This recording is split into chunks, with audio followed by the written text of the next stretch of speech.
Welcome है आप सभी का अपने चैनल दीपक कुलम में। तो चलिए आज शुरू करने जा रहे हैं अधिनियम जो संविधान में है, राजनीतिक शास्त्र में अधिनियम है।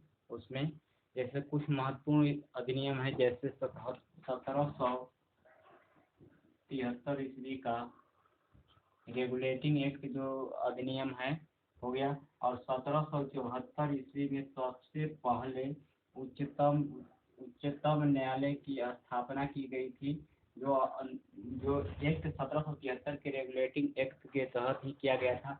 और देखिए 1876 ईस्वी का चार्टर अधिनियम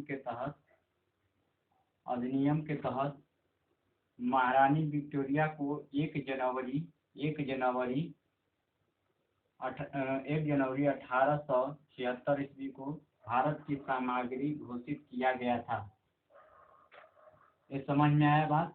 तो सबसे मैंने यह है कि उच्चतम न्यायालय की स्थापना कब की गई? 1774 ईस्वी में। और कहाँ पर की गई थी? कलकत्ता में की गई थी। और उच्चतम न्यायालय में एक मुख्य न्यायाधीश और 3 अन्य न्यायाधीश थे। तो पहला मुख्य न्यायाधीश था सर एलिजा एम्पे थे, और 3 अन्य न्यायाधीश, पहला था चैम्बर्स, दूसरा लिमेस्टर और तीसरा हाइट था। तो चलिए इसी तरह हम अगला अधिनियम स्टार्ट करते हैं, जो आपको आगे बढ़ते हैं। अगला है हमारा अधिनियम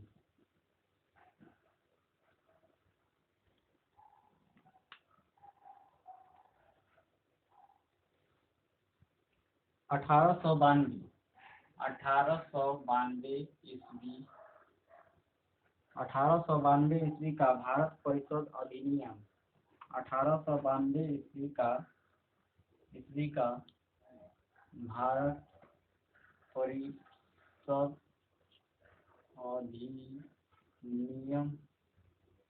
अधिनियम। इसकी मुख्य विशेषता है इस अधिनियम की, पहला है अप्रत्यक्ष चुनाव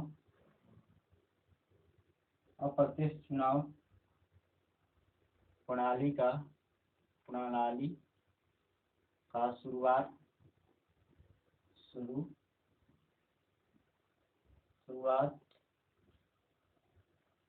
और अगला है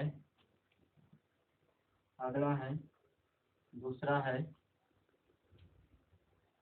है इसके द्वारा राजस्व एवं व्यय अथवा बजट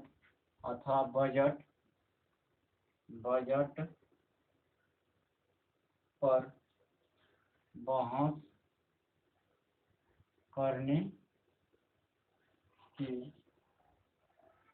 करने की तथा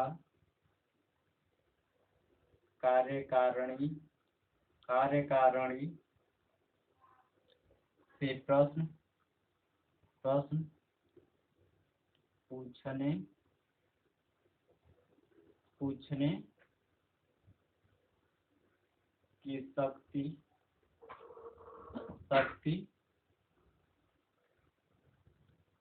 की शक्ति दी गई। तो देखिए सबसे पहले हमारा अप्रत्यक्ष चुनाव प्रणाली 1892 ईस्वी के भारत परिषद अधिनियम के द्वारा शुरुआत किया गया। और राजस्व, व्यय और बजट पर बहस करने का अधिकार तथा कार्यकारिणी से प्रश्न पूछने का अधिकार किस अधिनियम के तहत मिला? तो 1892 ईस्वी के भारत परिषद अधिनियम के तहत मिला। इसमें हमें ध्यान देना है कि अप्रत्यक्ष चुनाव प्रणाली किस अधिनियम के तहत आपको शुरुआत किया गया था? तो 1892 ईस्वी के भारत परिषद अधिनियम के तहत, और राजस्व, व्यय पर और बजट पर बहस करने तथा कार्यकारिणी से प्रश्न पूछने का अधिकार 1892 ईस्वी के भारत परिषद अधिनियम के द्वारा शुरुआत किया गया था। तो चलिए आगे हम बढ़ते हैं। अगला हमारा कौन सा अधिनियम है, इसे हम ध्यान देंगे। तो चलिए हो गया।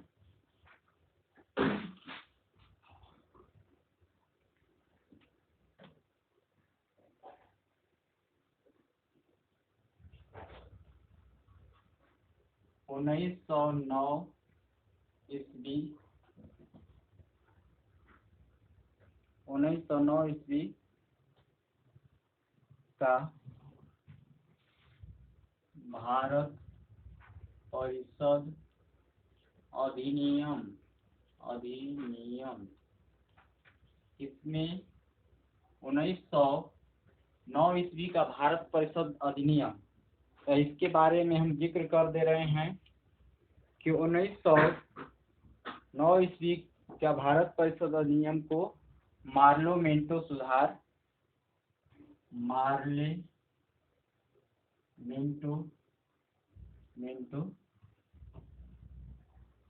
कहा जाता है। 1909 ईस्वी के भारत परिषद अधिनियम को मार्लेमेंटो सुधार अधिनियम कहा जाता है, सुधार कहा जाता है।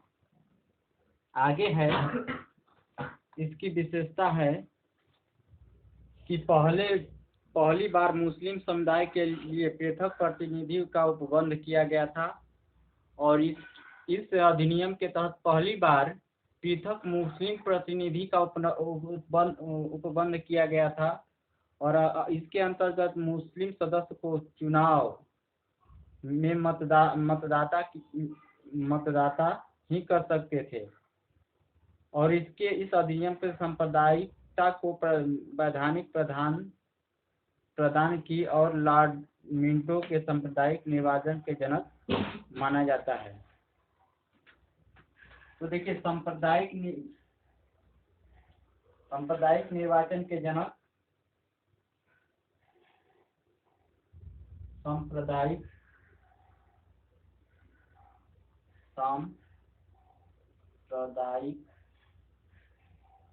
सांप्रदायिक निर्वाचन के जनक किससे माना जाता है, तो लॉर्ड जनक के रूप में लॉर्ड मिंटो को जाना जाता है। तो आपसे क्वेश्चन आ जाए कि सांप्रदायिक निर्वाचन के जनक के रूप में किसे माना गया है, तो लॉर्ड मिंटो को माना गया है। तो चलिए आगे चलते हैं।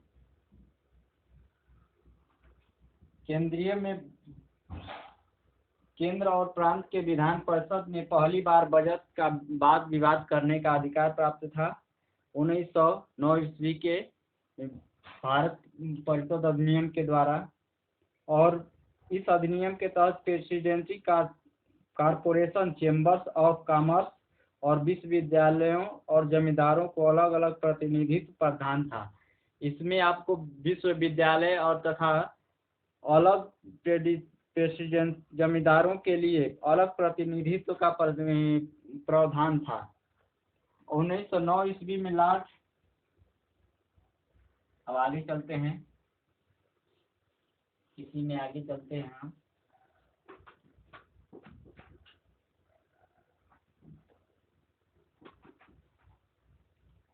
उन्नीस सौ 9 ईस्वी में लॉर्ड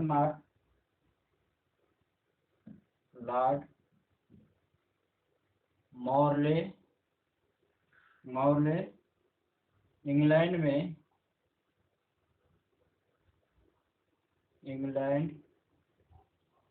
में भारत के राज्य सचिव थे और लॉर्ड मिंटो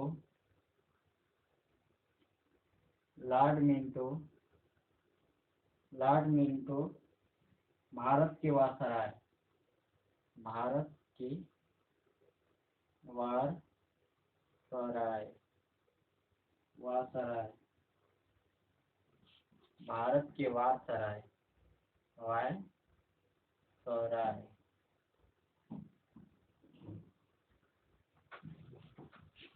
देखिए, हमें सबसे पहले ध्यान देना है कि 1909 ईस्वी को मार्लेमेंटो सुधार अधिनियम भी कहा गया और मार्लो मिंटो को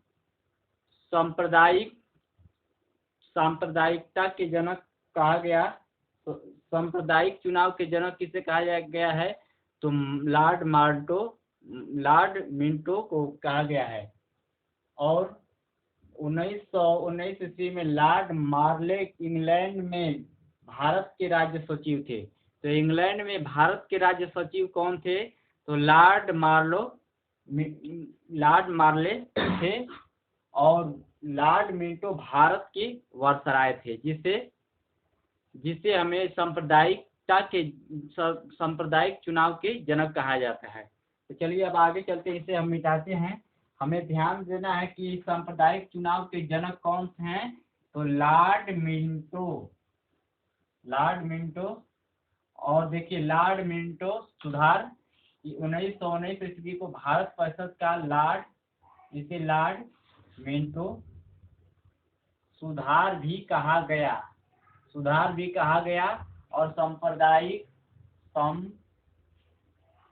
सांप्रदायिक चुनाव के जनक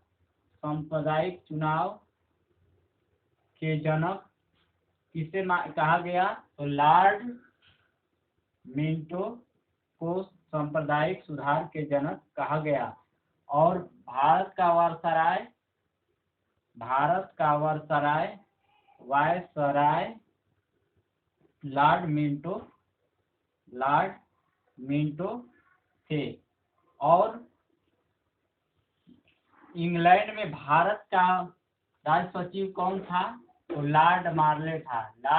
इंग्लैंड में भारत का सचिव कौन था? लॉर्ड मार्ले। यह जो इंग्लैंड में भारत का सचिव था, इंग्लैंड में भारत का सचिव कौन था? लॉर्ड मार्ले। तो चलिए अब आगे हम चलते हैं। आगे हम बढ़ते हैं। आगे हमारा क्वेश्चन है कि 1919 ईस्वी का भारत शासन अधिनियम 1919 ईस्वी का भारत शासन अधिनियम भारत शासन अधिनियम। तो इसके अंतर्गत हमें पढ़ना है कुछ मुख्य बातें। इसकी विशेषता थी कि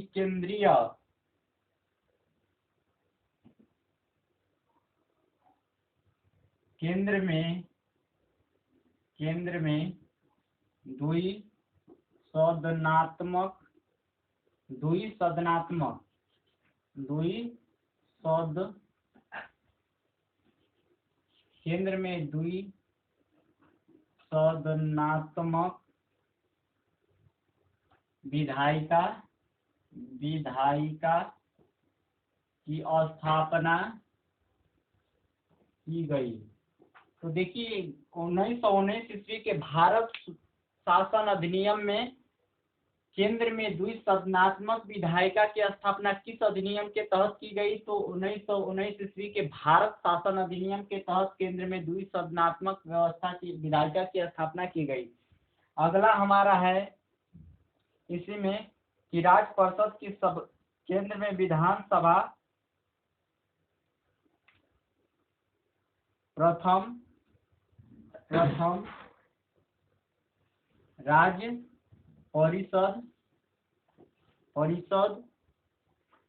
राज्य परिषद तथा दूसरी विधानसभा तथा दूसरी केंद्रीय विधानसभा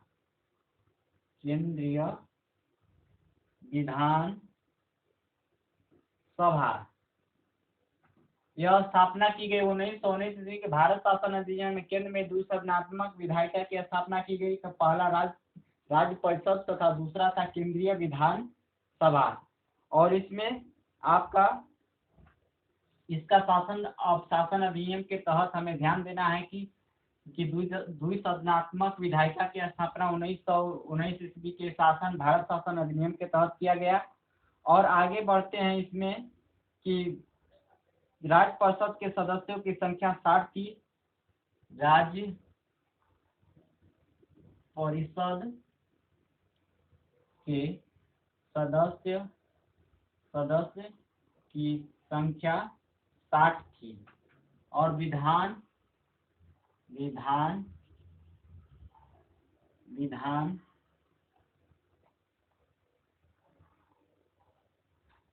60 थी जिसमें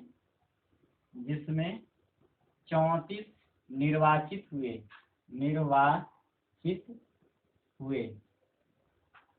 60 थे और जिसमें 34 निर्वाचित हुए और इसका कार्यकाल था इनका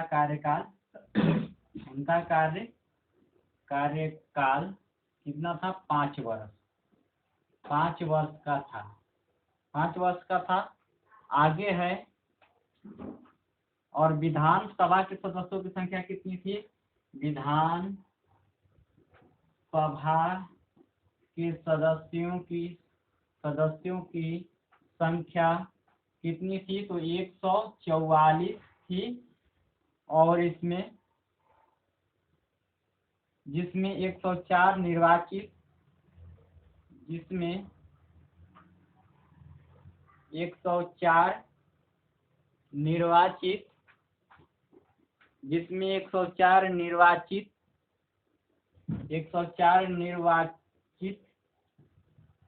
और 40 मनोनीत थे और 40 मनोनीत थे। तो हमें ध्यान देना है कि शासन अधिनियम के तहत राज्य परिषद के सदस्यों की संख्या कितनी थी? 60 को 1919 ईस्वी के भारत शासन अधिनियम के तहत राज्य परिषद के सदस्यों की संख्या 60 थी और जिसमें निर्वाचित 34 हुए थे और उनका कार्यकाल 5 वर्षों के लिए था। विधानसभा के सदस्यों की संख्या कितनी थी? 144, जिसमें 104 निर्वाचित हुए थे और 40 मनोनीत हुए थे। इसका कार्यकाल 3 वर्षों का था। इसका कार्यकाल, विधानसभा का कार्यकाल कितना था? विधानसभा का कार्यकाल कितना था? 3 वर्ष का था। 3 वर्ष का था। तो हमें ध्यान रखना है। तो चलिए, अब हम आशा करते हैं आप लोग को समझ में आ गया होगा। तो चलिए, आप लोग को हमेशा ध्यान देना है कि हमें विधान परिषद के सदस्यों की संख्या 3 वर्ष थी और विधान परिषद के सदस्यों की संख्या 5 वर्ष और विधान सभा के सदस्यों की संख्या 3 वर्ष की थी।